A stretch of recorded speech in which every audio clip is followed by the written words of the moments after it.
Have you walked right past your next favourite piece of art, movie, book, TV show, song, album, poem? And do you even know what you're looking for when it comes to it?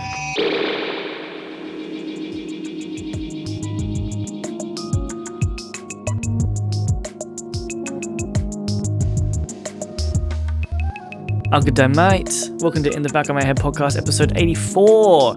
It's a creative journal where I ramble on about creativity, go over about whatever's in the back of my head, talk some shit, try and make some sense of it, try and formulate some sort of actual rational thinking about what's going on creatively with my own stuff, with what I'm saying. Just get out of my own way, break some cycles. Stop that endless whirlpool of bullshit that you get yourself caught into. Just saying the same things over and over again to yourself. Especially when it comes to creativity. I'm going to start that project. Wow, why don't I finish anything?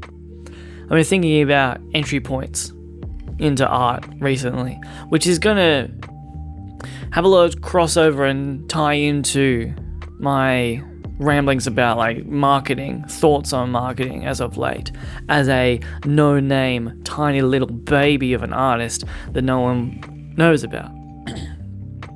Which I think we find ourselves all in the same position of, and we rack our brains, we beat ourselves up thinking about how am I going to get out there, how does it affect my music, how does it affect my art, who am I, do I want any of this? What's your plan? What's your 5-year plan? Financially, what's your 5-year plan as an artist? What's the point of a project that you're working on currently? Do you need one? The silly jumping off point that got me to think about entry points into media and art, into music, poetry, yada yada, was watching Andor, the Star Wars TV series. And I had tried watching it before, and I fell out of love with Star Wars in general. When I was a wee boy, I was a Star Wars fanatic. Much like I'm sure many of you were when you were small, undersized little flesh sacks that barely had workable legs. Spent so many hours playing with my Legos, watching Star Wars episode 1, 2, and 3 primarily. Big love for obviously the first trilogy. Not even arguably better, just better. But I was a young lad, and so I was watching pod races. I wanted clone troopers. I wanted cool toys to play with. And episode 1, 2, and 3 just had more of that. And so when Disney bought Star Wars, this is a very delayed reaction to that whole debacle. And I'm not going to give much of an insight into it or thoughts on it, because who gives a shit? Yeah, whatever, right? So large corporation bought out Star Wars so long ago now. And we were all like, no, don't ruin Star Wars. Even though Star Wars had already been ruined, in a sense. Ruined, I'll put that in quotation marks, because I couldn't give a fuck. Because I was in it for toys and shit. I was in it for little stories, tiny little stories. I was in it for tiny little stories. I wanted the pod racers. I wanted the clone troopers, as I said. I wanted the pirates. I wanted the scallywags. I kind of lost love for the power fantasy of Jedi, especially when it came to like the actual global galaxy spanning conflicts. I was like, don't really give a shit. And that's why I fell out of love with Star Wars, is because Disney bought it and they said, we're gonna make a bunch more shit, and we were like, alright, yeah, cool, sweet. And then they made I haven't even seen the last movie, because as soon as I heard the Emperor's laugh come through, I can't do it. No, I can't do it. Won't do it. I was going to do one more try. Can't do it. And it was awful. As soon as I heard that laugh, I thought, fuck this. No, I'm out. I'm so out. You can't keep bringing back. You bring back the Death Star. Now you bring back the Emperor. And it's this. Everything has to constantly scale up. Everything. Same thing happened with Marvel. When you get to the end, when you get to Thanos, and you're like, all right, we defeated Thanos. That's the end of the story, because you can't go up from there. And same with Star Wars. We beat the Empire. Oh, the Empire's back, but they're bigger and they're more evil, but they're also smaller because we defeated them once. But they've got now the Emperor's back. And it's stupid. Stupid. So I completely fell out of love, got very frustrated, as I'm sure many others did. But then, I watched a couple of shows. I enjoyed The Mandalorian. Sweet. Good stuff. Nice and small.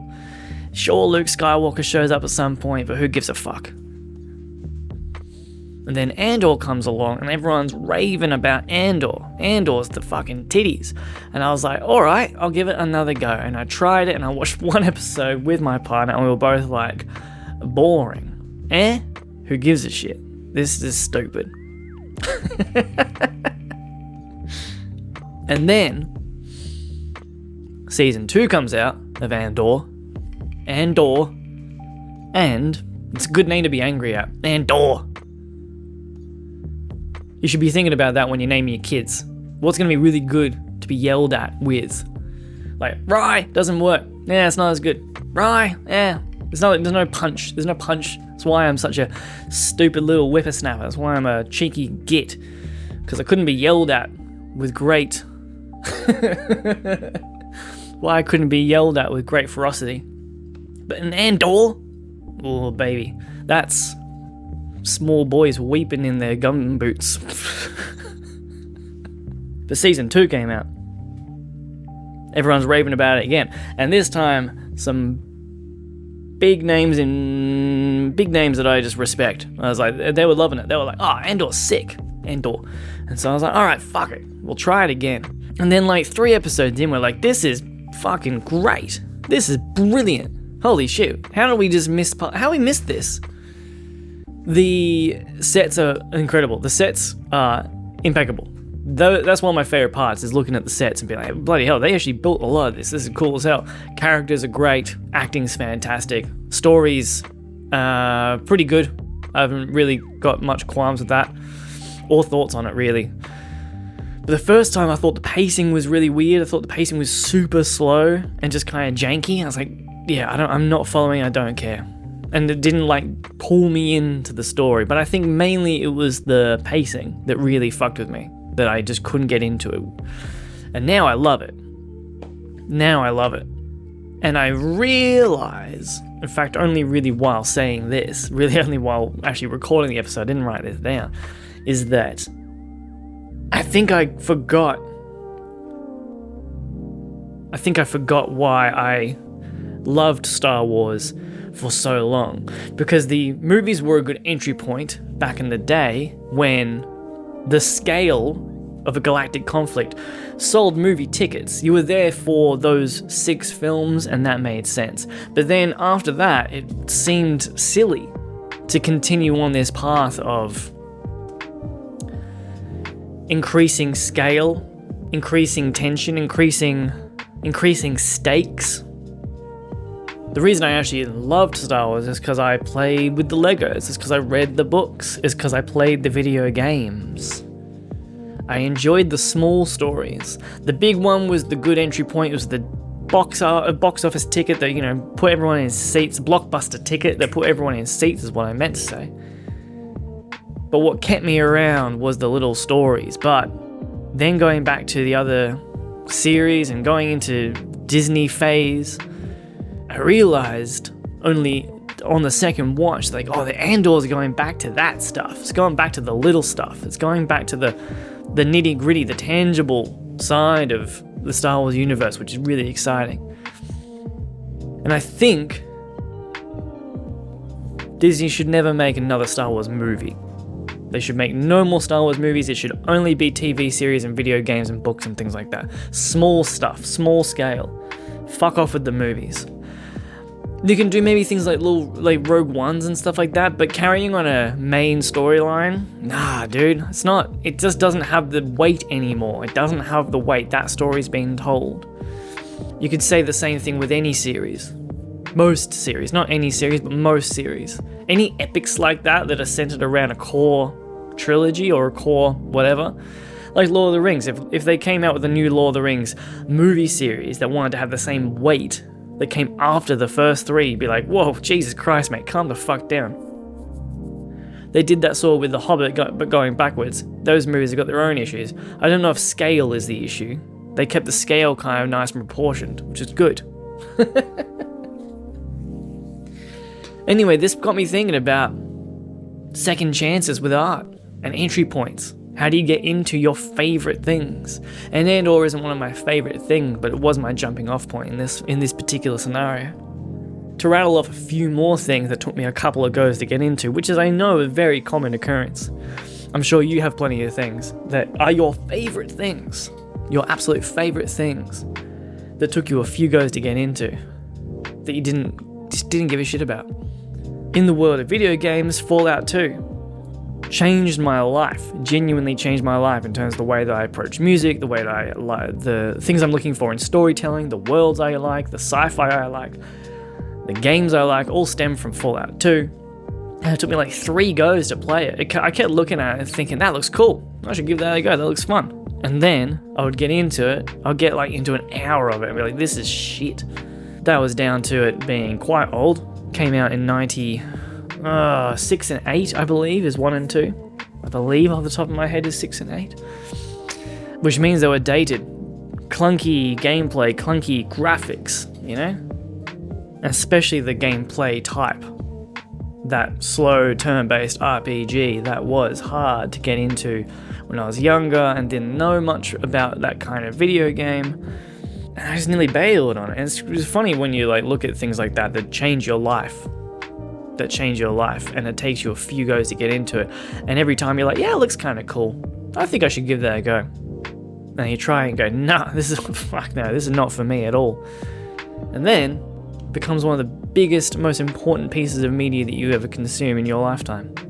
Same thing happened with Pathologic. I've spoken a lot about Pathologic on this podcast, about the intense emotional experience that was playing Pathologic, that left me comatose to all my friends. I wasn't thinking about them, I was thinking about the streets of Pathologic. I can't remember the name of the town. I wasn't really present in my life while playing that game. I understood the depravity that you can stoop to in situations where you are hungry and sleepy and stressed beyond belief.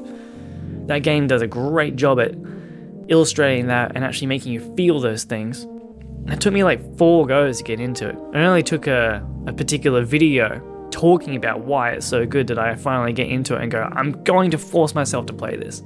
Because it's clunky, it's janky, it's a low budget, weird Russian RPG, unconventional in every means, in every sense. And it was very unapologetic and inaccessible as a new player. It's funny, those things that keep tying you back to it, keep telling you to do it again. Give it one more go, mate. Give it one more shot. I promise you this is going to change your life. One of my favorite ones, and one of the last ones I'll mention, is the Cold War kids, who I have a sad relationship with, because I hate to be one of those people who say, oh, their early stuff's way better. You hate those people that just, nah, you gotta listen, the new stuff sucks. Oh, the new stuff's shit. However, with the Cold War kids, the new stuff's shit.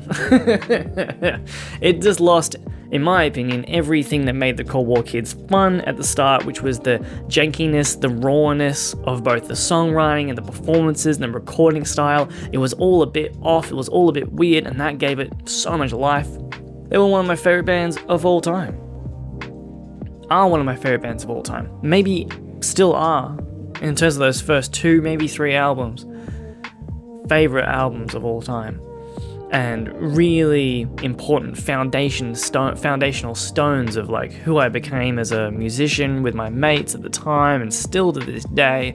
A lot of it still stems from that first album, Robbers and Cowards, which I borrowed from the library in my hometown of Castlemaine, because I liked the cover. I thought the cover was cool, and I put it on the CD player and listened to it for like all of 2 songs, and I was like, no, trash, absolute garbage, that's a shame, I like that cover a lot, and I sent it back.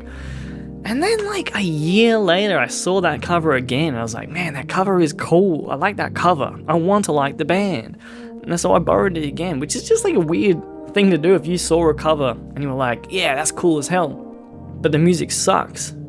You gave it another go. I'm glad I did, because on that listen, I got to the second song, I was like, oh yeah, second.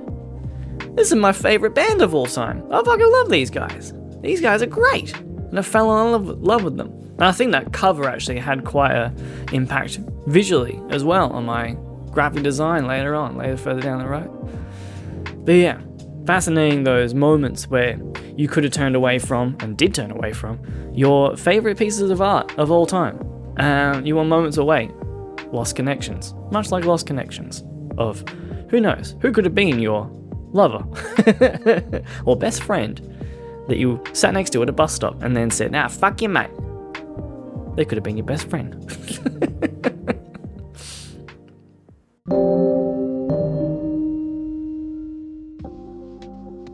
So the reason I'm yapping on about all this is to look at like my relationship to entry points in the music and art in general, and how that ties into your presentation of the final product, which also ties into the marketing of it, but also just, I think, changes the way you relate to your own work. And I've spoken a lot about this in terms of marketing.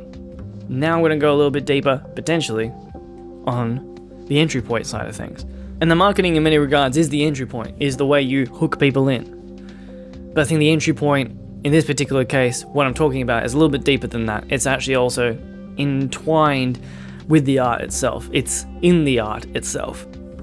I always used to really like the idea of a clean entry point. And I'm not saying I actually did this very much, but strong belief in like, if you're going to kind of go a bit wordy, or you're going to go a bit, I don't know, esoteric with your music, then you should probably go for like a nice strong hook / chorus, and that's going to be the draw, and then that will get them in to the rest of the wank that you've put into your music.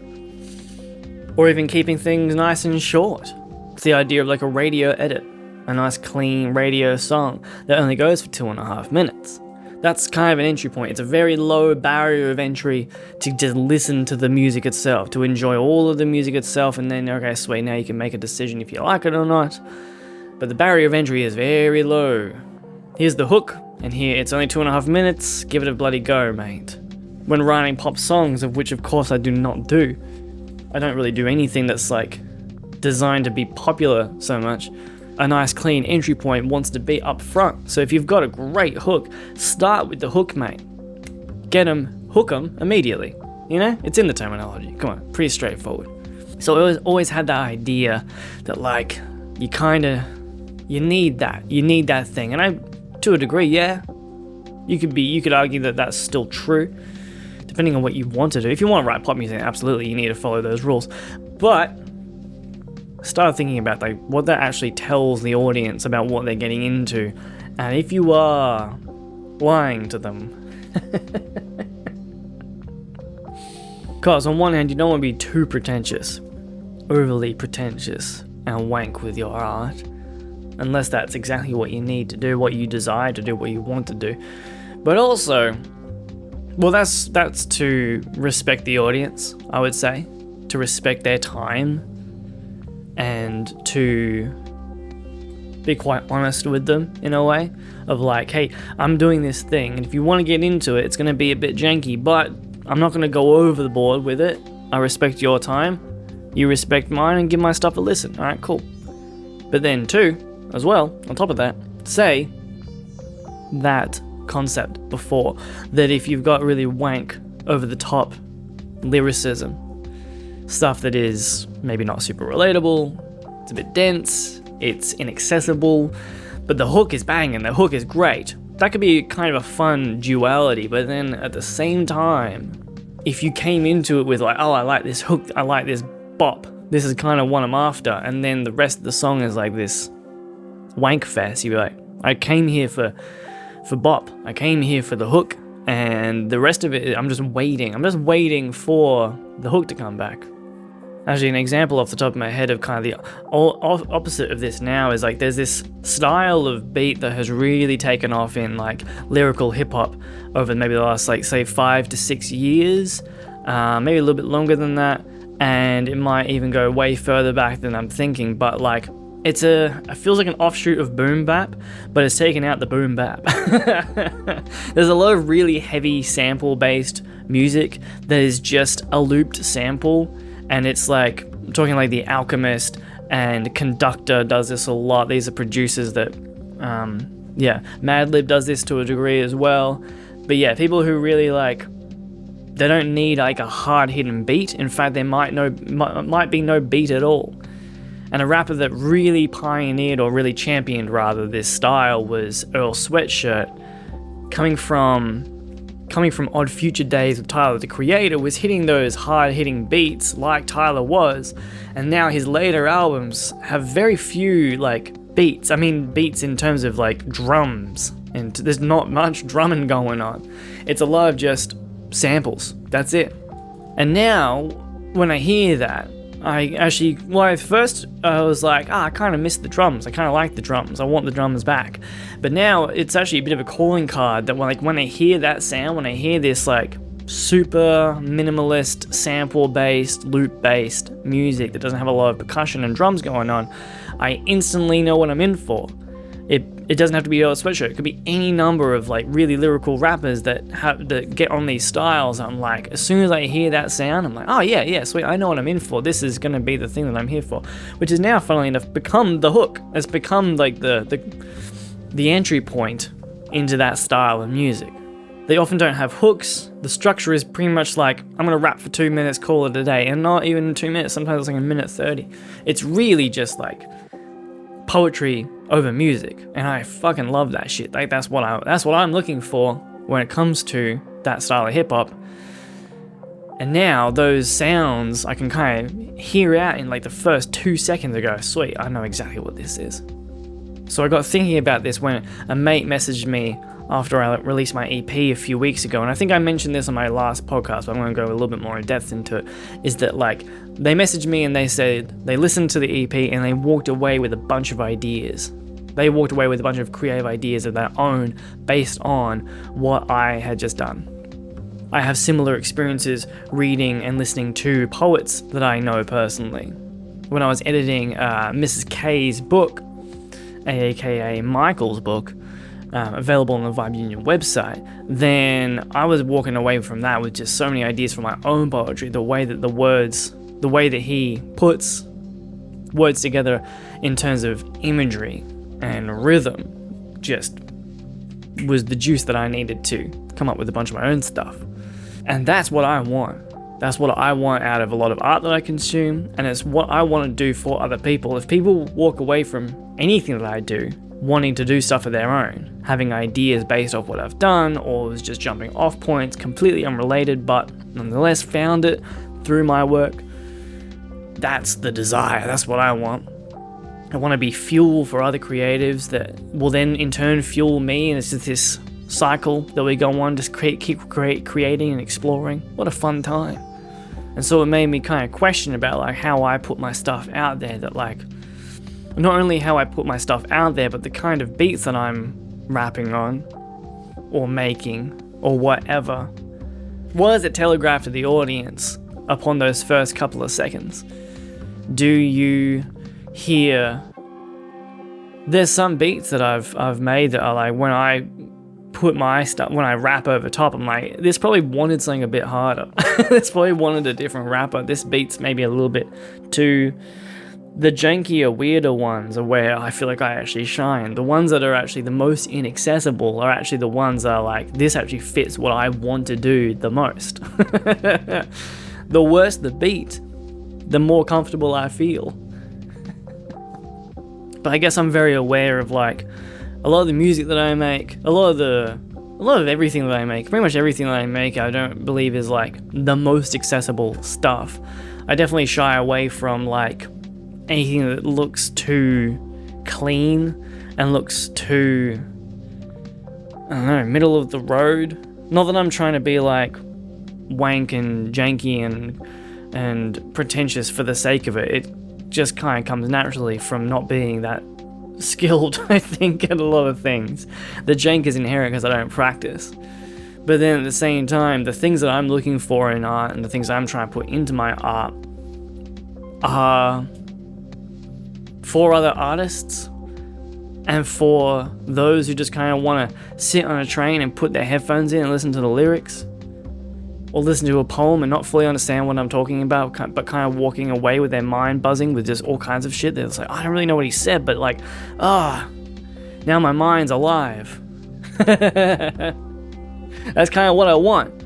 And so then not only is the marketing important about how you put it out on social media, yada yada, and that changes greatly how people interpret what they're about to experience, but also then the kind of beats, the kind of music, the kind of styles that you choose, the kind of way that you write. Do you put in a hook? Do you give a nice clean entry point? Or do you actually make it a bit harder to get into? You make it a bit more inaccessible, and the people that you're actually going to click with as an artist, they'll tune into that because they'll hear the inaccessibility and go like, yeah, that's probably for me. I'm as much of a wanker as this guy. I'm gonna love this shit. And in fact, another mate who I know listens to this podcast, and I think I mentioned this on the last one. Fucking hell. But he said something similar. He said that I love the first track on that EP, and I said to him, that's funny because that first track I was really worried would deter people because it is very inaccessible. The first like minute 30 is just these rising strings that is just like, it's kind of harsh, kind of brutal, kind of brittle, not a good hook, not a good start to an EP. If you're new to an artist, you're just looking for something nice and simple, easy and accessible, then I guess those strings telegraph immediately that, well, then don't even bother. Don't worry about it. Move on. We're good here. This is not for you. And I really mean it, and not in a way of like artistic elitism, because I don't think my stuff is necessarily inherently deep. It's more just the jankiness is kind of inherently part of it and fun. And if every part of the marketing and the presentation and all of it ties together as this kind of janky presentation, as kind of this slightly inaccessible, a bit glitchy, a bit odd, a bit left of center, then those who are looking for that exact thing will come. Maybe. But I can tell you that, like, trying to make real good hooks or market it in ways that the algorithms really like on TikTok and Instagram and YouTube and yada yada does not really compute with what I'm doing. And I don't actually think it would help. It could potentially harm it. Now that is also copium. That's also me coping with the fact that I don't have an audience and no one listens to my shit. So that's there's also that element that I'm probably just justifying the fact that I don't want to do those things, and therefore coming to terms with the fact that an audience will not grow if you don't play along with the algorithms. But at the same time, I don't really like the idea that we are molding our work to fit these platforms, to fit these formats. As much as I love a good pop radio edit, that's not what I'm doing. That's not what other people are doing. Those things need to exist, and if you want to do that, then fucking sweet. And if you don't, then don't. Great. Enjoy obscurity. But do, enjoy it. Enjoy obscurity. He says, weeping into his cornflakes in the morning, bellowing into the void for yet another day, and hearing nothing back.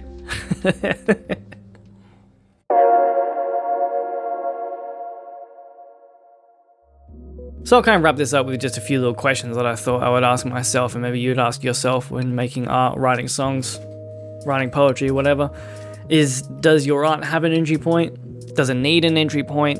Does it need to be quick and relatable so that people relate to it, so people latch on emotionally really fast? Does it need that? Does it need a strong hook? Does it need a strong chorus? Do you need to hit them over the head with it in the first 30 seconds? I don't know. Do you? Does it already? Are you stressing about it? Why are you stressing about it? And also, what service does the art provide? If it is supposed to be an emotional mirror for those others to relate to, then yeah, maybe you should write nice and clearly, nice and concise.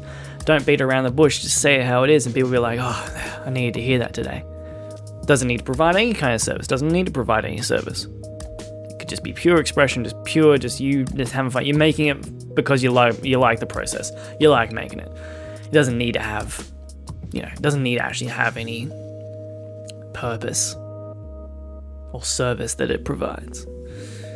And then also, is it connected to your story? And by that I mean, is it connected to the way that you present your music, both marketing-wise and the way that you package it in general? Is it all tied together in a little world that people can immerse themselves into? Does it need to do that? I'm not saying it needs to do that. I'm just saying, does it do that? Do you want it to do that? Maybe there's other things you can do that are entry points. Maybe. And I've got a few. I wasn't going to go into this. I'm not going to go into this, but there's a few other ways that people get into stuff. I was thinking about Andre 3000's latest record, or latest record. He released another one just recently. But yeah, Andre 3000 of Outkast fame, one of the greatest rappers of all time, released an ambient album with a flute, and everyone was like, huh? Wait, sorry, what? Sure, okay, we'll listen to it. And if he wasn't Andre 3000, no one would have listened to that record, because who gives a shit? And I listened to it, and I was like, yeah, cool, sweet. I'm listening to ambient right now on my headphones. There's endless ambient on YouTube. People are making ambient all goddamn day. We are living in both the biggest AI slop fest of ambient music of all time, or just slop in general, when it comes to ambient music, probably music in general, but especially ambient. It's very good for the algorithm on YouTube. But we're also kind of living in a renaissance, because so many people are doing it, and that means there are a lot of people who are being really creative with it and making really cool, interesting shit. And did Andre 3000 do that? I'm not sure if he did, but he certainly got a lot more plays than anyone else would, because he's Andre 3000. I'm not really saying that's necessarily a bad thing either. I'm just saying that that's the entry point for that bit of art. The entry point for that bit of art is solely the fact that Andre 3000 made it. So I guess, I don't know. If your music's really weird and janky, or your art's really weird and janky, maybe become famous for something else, and then say, oh, by the way, if you like janky, weird shit, I got a bunch of stuff there in the back. And everyone's like, oh, really? Interesting. Because you're famous for being an actor, or you're famous for being a tennis star. And you're like, yeah, I know, but I also make weird, janky hip-hop. And I was like, huh? Okay, weird. This is not advice. This is not an idea. This is not anything. This is just fucking stupid. Oh, but I stress myself out about how people are going to experience my stuff, and I'm sure that you do too. So there's some thoughts on it all. That's the podcast. I hope you've had a good time. This one that's gone on a bit. I love you very much. Be well. Keep making shit. And don't worry too much.